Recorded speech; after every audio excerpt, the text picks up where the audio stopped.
Assalamualaikum warahmatullahi wabarakatuh. Di sini kami akan mempresentasikan mengenai materi analisis liabilitas jangka panjang pada PT Garuda Metalindo Tbk. Sebelumnya, perkenalkan nama saya Kailana Stasya Dinanti dengan NPM akhir 1010. Yang pertama adalah latar belakang. PT Garuda Metalindo adalah perusahaan manufaktur yang bergerak di bidang produksi komponen dan suku cadang untuk industri otomotif. Sebagai perusahaan yang terus berkembang, PT Garuda Metalindo memanfaatkan berbagai sumber pembiayaan, termasuk liabilitas jangka panjang seperti pinjaman bank, utang sewa, utang pembiayaan, utang pembelian aset, dan utang imbalan kerja. Liabilitas ini memiliki dampak signifikan terhadap struktur keuangan perusahaan dan bagaimana manajemen mengelola risiko serta memaksimalkan keuntungan. Dalam proyek Based Learning yang berjudul Analisis Liabilitas Jangka Panjang pada PT Garuda Metalindo, akan dilakukan analisis mendalam terhadap berbagai jenis liabilitas jangka panjang yang dimiliki oleh perusahaan. Tujuan dari analisis ini adalah untuk mengetahui bagaimana liabilitas tersebut diakui, diukur, disajikan, dan diungkapkan oleh perusahaan pada laporan keuangan tahunan yang diterbitkan, serta mengetahui sistematika pengakuan, pengukuran, penyajian, dan pengungkapan yang dipakai oleh PT Garuda Metalindo. Apakah sudah sesuai dengan standar akuntansi keuangan atau SAK. Selanjutnya, ada profil perusahaan. PT Garuda Metalindo merupakan perusahaan yang bergerak di bidang manufaktur dan memproduksi alat-alat komponen dan subkomponen untuk semua jenis kendaraan bermotor. Garuda Metalindo Tbk berdiri pada tanggal 15 Maret 1982 dan mulai aktif beroperasi pada tahun 1982. Perusahaan ini telah berkecimpung dalam bisnis selama 40 tahun. Garuda Metalindo memulai perjalanan bisnisnya dengan mengadakan workshop home industry sederhana yang memproduksi suku cadang yang diperuntukkan becak di Indonesia. Induk usaha utama Garuda Metalindo Tbk adalah PT Garuda Multi Investama, yang juga didirikan di Indonesia. Sedangkan induk usaha langsungnya adalah PT Graha Investama Mandiri, yang juga didirikan dan berkantor pusat di Indonesia. Selanjutnya, kita akan masuk ke konsep liabilitas jangka panjang pada PT Garuda Metalindo, menurut Kieso dan SAK. Konsep liabilitas atau utang yang pertama menurut Kieso, liabilitas adalah kewajiban sekarang yang timbul dari peristiwa di masa lalu dan perusahaan akan mengeluarkan sumber daya di masa depan untuk melunasinya. Sedangkan menurut SAK Etap, liabilitas adalah kewajiban kini entitas yang timbul dari peristiwa masa lalu. Penyelesaiannya mengakibatkan arus kas keluar dari sumber daya entitas yang mengandung manfaat ekonomi. Tujuan dari pernyataan SAK Etap di atas yaitu menjelaskan bahwa liabilitas adalah kewajiban yang timbul pada masa atau periode sebelumnya dan pelunasannya akan mengurangi kas pada masa periode yang akan datang. Selanjutnya, ada konsep utang bank. Menurut Kieso, utang bank atau bank loan adalah kewajiban yang timbul dari pinjaman yang diberikan oleh lembaga perbankan kepada entitas. Lalu menurut PSAK 50 dan PSAK 55, utang bank atau pinjaman bank mengatur tentang instrumen keuangan, khususnya dalam pengakuan, pengukuran, penyajian, dan pengungkapan instrumen keuangan. 1. Pengakuan awal, kedua pengukuran selanjutnya, ketiga biaya pinjaman, keempat pengungkapan. Tujuan dari pernyataan PSAK tersebut, berdasarkan pernyataan tersebut, utang bank timbul untuk memenuhi keperluan perusahaan yang didapatkan melalui lembaga perbankan dan diakui setelah entitas menerima dana dan diukur sesuai nilai wajar dari dana yang diterima. Selanjutnya ada konsep utang pembiayaan. Menurut Kieso, utang pembiayaan dapat mencakup berbagai instrumen keuangan seperti obligasi, wesel bayar, atau pinjaman jangka panjang dari lembaga keuangan. Menurut PSAK 50 instrumen keuangan, PSAK ini merupakan standar yang paling komprehensif dalam mengatur pengakuan, pengukuran, penyajian, dan pengungkapan instrumen keuangan, termasuk utang pembiayaan, serta PSAK 50 memberikan pedoman mengenai klasifikasi, pengukuran nilai wajar, dan akuntansi lanjutan untuk berbagai jenis instrumen keuangan termasuk utang pembiayaan. PSAK 55, kontrak dengan fitur pembayaran berbasis saham. Jika utang pembiayaan melibatkan fitur pembayaran berbasis saham, misalnya opsi untuk mengkonversi utang menjadi saham. Selanjutnya ada tujuan dari pernyataan, yaitu utang pembiayaan merupakan salah satu sumber pendanaan yang signifikan bagi banyak perusahaan. Dengan adanya PSAK, investor, kreditor, dan pihak-pihak lain yang berkepentingan dapat memperoleh informasi yang relevan dan dapat diandalkan tentang kondisi keuangan perusahaan, sehingga mereka dapat membuat keputusan investasi atau pembiayaan yang lebih baik. Sebelumnya, perkenalkan, nama saya Resa Lauren dengan NPM 23110310002. Selanjutnya, saya akan menjelaskan mengenai konsep yang ada di liabilitas jangka panjang, yaitu konsep utang sewa. Menurut Keso, liabilitas sewa ini merupakan kewajiban yang diakui oleh penyewa sebagai bagian dari kontrak sewa, di mana penyewa ini harus melakukan pembayaran sewa kepada pemberi sewa selama jangka waktu sewa. Menurut PSAK 73, liabilitas sewa merupakan kewajiban yang timbul dari transaksi sewa pembiayaan. Liabilitas ini harus diakui dan diukur pada nilai kini, yaitu net present value dari pembayaran sewa yang belum dibayar pada tanggal awal sewa. Tujuan dari pernyataan PSAK 73 adalah untuk memastikan bahwa penyewa dan pesewa memberikan informasi yang relevan dengan cara merepresentasikan dengan tepat transaksi tersebut. Jadi informasi ini memberikan dasar bagi pengguna laporan keuangan untuk menilai dampak sewa terhadap posisi keuangan, kinerja keuangan, dan arus kas entitas. Selanjutnya ada konsep utang pembelian aset. Menurut Keso, utang pembelian aset ini kewajiban perusahaan yang timbul sebagai akibat pembelian barang secara kredit atau penerimaan pinjaman untuk pembelian aset. Menurut PSAK 16, utang pembelian aset ini merupakan kewajiban yang timbul karena entitas memperoleh aset baik berupa aset tetap, aset tak berwujud, atau aset lainnya, yang pembayarannya ini akan dilakukan pada periode mendatang. Tujuan dari pernyataan tersebut yaitu bahwa utang pembelian aset ini merupakan kewajiban yang harus dipenuhi oleh entitas, sehingga memberikan gambaran yang jelas mengenai tanggung jawab finansial yang dimiliki, serta utang pembelian aset ini dicatat dengan benar dalam laporan keuangan, sehingga mencerminkan posisi keuangan yang akurat dan dapat dipercaya. Lalu ada konsep utang imbalan kerja jangka panjang. Menurut Keso, imbalan kerja jangka panjang ini merujuk pada jenis manfaat yang diberikan kepada karyawan yang tidak diharapkan untuk dilunasi dalam waktu dekat atau dalam satu siklus operasi.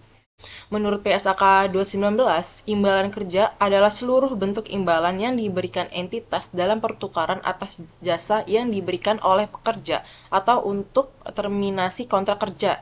Tujuan dari pernyataan ini, PSAK 219, yaitu untuk mengatur akuntansi serta pengungkapan imbalan kerja. Dari pernyataan ini, mensyaratkan bahwa entitas ini mengakui liabilitas ketika pekerja telah memberikan jasanya dan berhak untuk memperoleh imbalan kerja yang akan dibayarkan di masa depan, dan beban ketika entitas menikmati manfaat ekonomik yang dihasilkan dari jasa yang diberikan oleh pekerja yang berhak untuk memperoleh imbalan kerja. Setelah menjelaskan konsep-konsep liabilitas jangka panjang, lalu ada sistematika pengakuan, pengukuran, penyajian, dan pengungkapan yang digunakan PT Garuda Metalindo dan implementasi yang sesuai menurut standar akuntansi keuangan.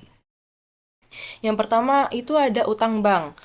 Yang dimiliki oleh PT Garuda Metalindo ini diakui saat perusahaan menandatangani surat perjanjian kredit dan fasilitas kredit yang dibebankan pada tingkat suku bunga yang sebesar 9,9% per tahun dan dapat digunakan sebagai pendanaan kembali aset yang memiliki tenggat pembayaran dengan jangka waktu 61 bulan yang terhitung sejak perjanjian yang telah ditandatangani. Setelah pengakuan awal, pinjaman diukur pada biaya perolehan yang diamortisasi dengan menggunakan metode SBE. Nah, pada biaya perolehan yang telah diamortisasi ini dihitung dengan mempertimbangkan setiap diskon atau premi pada perolehan awal dan biaya yang merupakan bagian integral dari metode SBE. Lalu pada sistem penyajian, utang bank PT Garuda Metalindo pada laporan keuangan tahun 2021, 2022, dan 2023, akun utang pembiayaan masuk ke dalam penyajian liabilitas jangka panjang pada laporan posisi keuangan. Selanjutnya, dalam informasi dari catatan atas laporan keuangan, pengungkapan utang bank PT Garuda Metalindo ini yang telah dijabarkan perusahaan dibebankan bunga masing-masing sebesar 10,75% dan 11% untuk tahun-tahun yang berakhir pada tanggal 31 Desember 2020 dan 2019. Pinjaman yang sebelumnya ini akan jatuh tempo pada September 2021, namun tenggat pembayaran ini diperpanjang sehingga September 2022. Dari fasilitas pinjaman tersebut ditegaskan dengan jaminan secara gabungan dengan jaminan fasilitas kredit jangka pendek yang diperoleh dari Mandiri. Selama kredit terhadap Mandiri belum diselesaikan, MPF dilarang melakukan aktivitas semacam yang dijabarkan dalam fasilitas kredit dan Mandiri. Serta PT Garuda Metalindo ini telah mengimplementasikan amandemen PSAK 1, yaitu penyajian laporan keuangan tentang klasifikasi liabilitas sebagai jangka pendek atau jangka panjang, yang dimana amandemen tersebut dapat mempengaruhi klasifikasi liabilitas, terutama untuk entitas yang sebelumnya mempertimbangkan intensi manajemen untuk menentukan klasifikasi dan untuk beberapa liabilitas yang dapat dikonversi menjadi ekuitasi. Izin memperkenalkan diri, saya Rintan Maharani dengan NPM 231103131. Saya akan melanjutkan materi selanjutnya, yaitu utang pembiayaan. Berdasarkan laporan keuangan tahunan PT Garuda Metalindo 2021, pada bulan September 2018, entitas induk mengakui fasilitas pembiayaan dari PT Maybank Indonesia Finance untuk pembelian 1 unit kendaraan sebesar Rp779.625.000 yang digunakan sebagai jaminan atas fasilitas tersebut dan dikenakan bunga tetap sebesar 9,68% per tahun. Dan sistem pengukuran yang digunakan oleh PT Garuda Metalindo yaitu dengan menjadikan kendaraan yang dibeli sebagai jaminan atas utang pembiayaan dari PT Maybank Indonesia Finance. Sistem penyajian PT Garuda Metalindo pada laporan keuangan tahun 2021, 22, dan 23, akun utang pembiayaan masuk ke dalam penyajian liabilitas jangka panjang di laporan posisi keuangan atau neraca. Lalu, catatan atas laporan keuangan memuat pengungkapan mengenai utang pembiayaan. Disebutkan bahwa fasilitas yang dipinjam pada tahun 2021 tersebut akan dikembalikan dalam 24 kali angsuran bulanan sebesar Rp35.860.000. Pada laporan keuangan tahunan 2022, fasilitas ini akan dilunasi dengan 36 kali cicilan bulanan sebesar Rp63.365.000. Tahun 2023, fasilitas yang diterbitkan oleh PT Maybank Finance Indonesia pada bulan Oktober dan November 2023 akan dilunasi dalam 12 kali cicilan bulanan sebesar Rp101.552.000 dan Rp18.136.600.000 yang dimulai pada bulan Oktober dan November 2023. Dan fasilitas yang diberikan oleh PT BCA Finance pada bulan Juli 2023 akan dikembalikan dalam 24 kali angsuran bulanan sebesar Rp36.711.200 mulai bulan Juli 2023 dan fasilitas yang diberikan oleh PT BCA Finance pada bulan September 2023. Fasilitas ini akan dilunasi dalam 24 kali angsuran bulanan sebesar Rp201.8.400 yang dimulai pada bulan September 2023. Fasilitas yang diberikan kepada entitas anak atau MPF pada bulan April 2023 akan dikembalikan dalam 35 kali angsuran bulanan sebesar Rp28.227.000 yang dimulai pada bulan April 2023. Dan implementasi standar akuntansi keuangan PT Garuda Metalindo sudah memahami isi SAK etap, yaitu bab 21 yang berbunyi entitas harus mengakui seluruh biaya pinjaman sebagai beban pada laporan laba rugi pada periode terjadinya, sehingga PT Garuda Metalindo sudah mempraktekkan pada laporan keuangan bagian utang pembiayaan. Selanjutnya, utang sewa. PT Garuda Metalindo mengakui aset hak guna usaha dan liabilitas sewa terkait untuk semua perjanjian sewa, di mana perusahaan sebagai penyewa, kecuali untuk sewa jangka pendek, atau didefinisikan sebagai sewa yang mempunyai masa sewa 12 bulan atau kurang, dan sewa dengan aset yang mempunyai nilai wajar yang rendah. Perusahaan mencatat pembayaran sewa sebagai beban operasi dengan dasar garis lurus selama masa sewa dengan menggunakan pengukuran kewajiban sewa pada awalnya dihitung dengan menggunakan tingkat suku bunga implisit dalam sewa untuk mendiskontokan nilai kini dari pembayaran sewa di masa depan yang masih terutang pada tanggal awal sewa. Nilai tercatat kemudian dinaikkan untuk mencerminkan bunga atas liabilitas sewa atau dengan menggunakan teknik bunga efektif dan diturunkan untuk mencerminkan sewa yang dibayarkan untuk menghitung liabilitas sewa. Utang sewa pada PT Garuda Metalindo disajikan sebagai pos terpisah dalam laporan posisi keuangan konsolidasian yang terdapat di laporan keuangan tahunan perusahaan.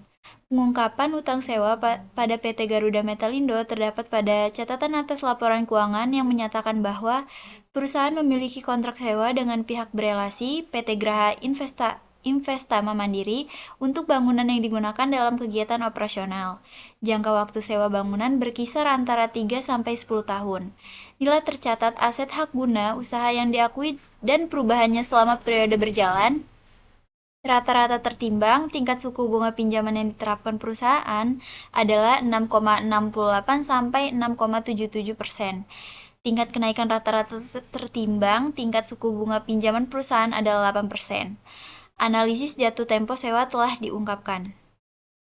Untuk tahun buku yang berakhir pada tanggal 31 Desember 2023, total arus kas keluar untuk kontrak sewa guna usaha yang melibatkan sewa guna usaha guna usaha adalah sebesar 1.704.876.800.000. Hal ini disebabkan oleh perubahan tarif dan periode sewa, sehingga terdapat penyesuaian. Untuk tahun buku yang berakhir pada tanggal 31 Desember 2022, total arus kas keluar untuk seluruh kontrak sewa guna usaha adalah 23.334.730.23 rupiah yang termasuk beban sewa yang tidak termasuk dalam liabilitas sewa guna usaha. PT Garuda Metalindo sudah memahami isi PSAK 116 tentang sewa karena penerapan liabilitas sewa yang mencakup pengakuan, pengukuran, penyajian dan pengungkapan yang disampaikan PT Garuda Metalindo sudah sesuai dan direalisasikan menurut PSAK 116 tentang sewa. Selanjutnya akan dilanjutkan oleh rekan saya. Kenalkan, nama saya Nathaniel Segian dengan NPM akhir 011. Di sini akan saya melanjutkan untuk materi ini, utang pembelian aset. Nah, utang pembelian aset di PT Garuda dan PT Denso telah sepakat bahwa mesin tersebut hanya dapat digunakan untuk memproduksi produk pesanan tertentu dengan merek Denso. Pengakuan penjualan produk dengan menggunakan mesin tersebut telah digunakan mulai pada Agustus 2021 dengan total penjualan sebesar 19.965.281.900 rupiah sampai dengan 31 Desember 2021 dan menggunakan pengukuran yaitu dengan menggunakan perjanjian pembelian mesin produksi dengan angsuran 4% dan akan jatuh tempo pada 30 hari. Sedangkan mesin lainnya dengan angsuran 12 kali dengan pelunasan sebesar 70% setelah 2 bulan dari pembayaran pertama. Serta disajikan dalam laporan keuangan bagian laporan posisi keuangan atau neraca. Diungkapkan pada CLK bahwa perusahaan melakukan investasi besar dalam aset baru. Investasi ini bisa berupa pembelian mesin baru, peralatan produksi, atau aset tetap lainnya yang diperlukan untuk meningkatkan kapasitas produksi atau efisiensi operasional. Utang ini mungkin diambil untuk mendanai pembelian tersebut dengan harapan bahwa peningkatan kapasitas atau efisiensi akan menghasilkan pendapatan yang lebih tinggi di masa depan.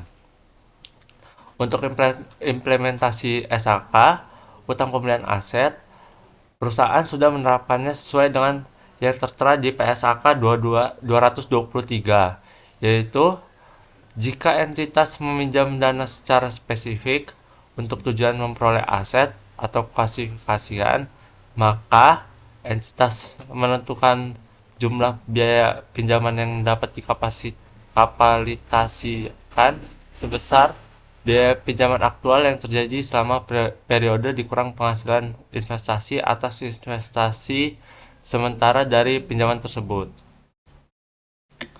Selanjutnya ada utang imbalan kerja. Utang imbalan kerja pada perusahaan mengakui kewajiban pada imbalan karyawan yang tidak didanai yang sesuai dengan Undang-Undang Ketenagakerjaan Nomor 13 Tahun 2003. Biaya pensiun program pensiun manfaat pasti menggunakan perusahaan dihitung berdasarkan perhitungan aktuarial berkala dengan menggunakan metode project unit credit. Perusahaan ini menggunakan asumsi di tingkat diskonto, imbalan aset program, dan tingkat kenaikan pensiun manfaat pasti tahunan. Diukur menggunakan keuntungan dan kerugian aktuarial, diakui dalam penghasilan komprehensif lain untuk menyeimbangkan aset dan liabilitas.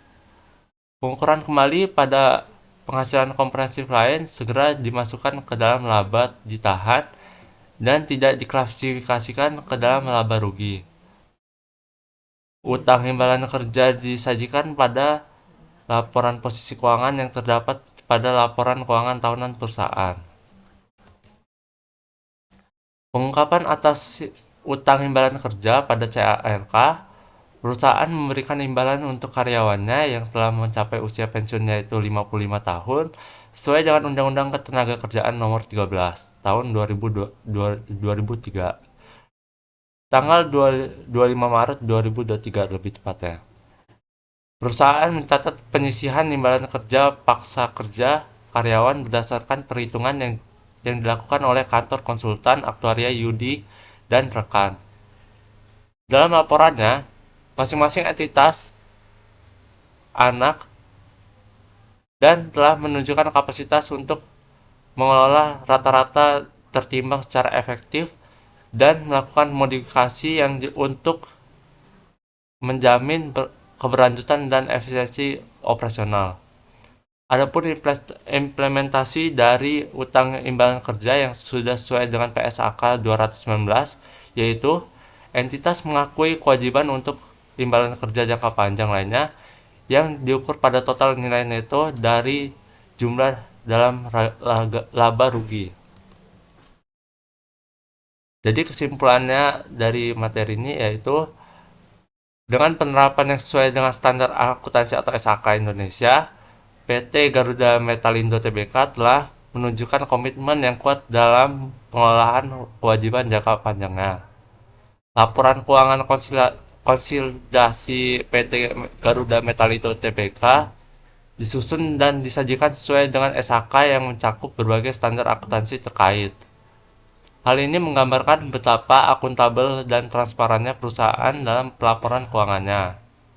Selain itu, untuk menjaga likuiditas dan solvabilitas yang kuat, perusahaan secara agresif mengelola liabilitas jangka panjang seperti pinjaman dan utang usaha.